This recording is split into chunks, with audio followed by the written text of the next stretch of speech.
අද මට කතා කරන්න හිතුණා මගේ ව්‍යාපාරයට සම්බන්ධ කරුණු කිහිපයක් ගැන. තමයි මම කෘෂි කර්මාන්තය, ඒ වගේම සංචාරක කර්මාන්තය, ඒ වගේම අපනයනය.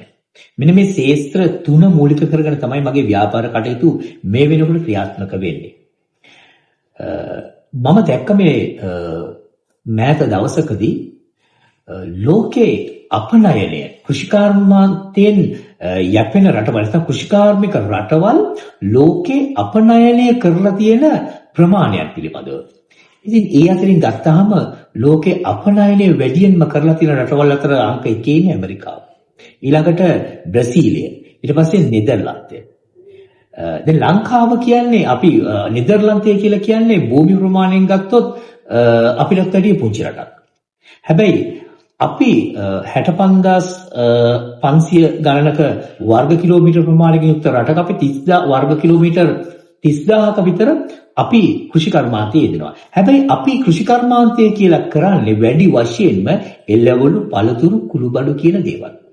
හැබැයි නෙදර්ලන්තය වගේ රටක් වැඩිපුරම පාවිච්චි කරන්නේ ඒගොල්ලන්ගේ කිරි ආශ්‍රිත නිෂ්පාදන, මස් ආශ්‍රිත නිෂ්පාදන, මේවා තමයි ඒගොල්ලන් කෘෂි කර්මාන්තයේ බඩපත් වෙලා තියෙන්නේ.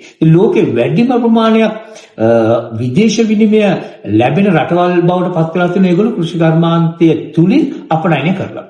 ඉතින් අපේ රටේ අපිට ඇත්තටම ගත්තොත් අපේ ගොවි ජනතාව අපේ ගොඩක් වෙලාවට කරන්නේ වගා කරනවා, ඊට පස්සේ අස්වැන්න නෙලලා ඒක වෙළඳපොළ නිකුත් කරන තව කාට හරි විකුණනවා, ඒගොල්ලන්ගේ අවශ්‍යතාවයන් ටික ඉෂ්ට කරගන්නවා. ඒක හැමදාම එකම ක්‍රමවේදයකට යනවා. හැබැයි අපිට පුළුවන් නම් මේ ලංකාවේ කෘෂි කර්මාන්තය ඉනොවේටිව් ඇග්‍රිකල්චර්, එහෙම නැත්නම් ස්මාර්ට් ඇග්‍රිකල්චර් කියන concept එකට වෙනස් කරගන්න, ලෝකේ තාක්ෂණය උපයෝගී කරගෙන සියලු තාක්ෂණයන්ගෙන් යුක්තව අපිට වාණිජ කෘෂි කර්මාන්තයට යොමු වෙන්න පුළුවන් නම් මම හිතනවා ඒ තුලින් අපිට අපනයන ශ්‍රේෂ්ඨයට අපේ රටෙන් ලොකු වැඩ කොටසක් කරන්න පුළුවන්කම ලැබෙයි කියලා විශ්වාසය මට තියෙනවා.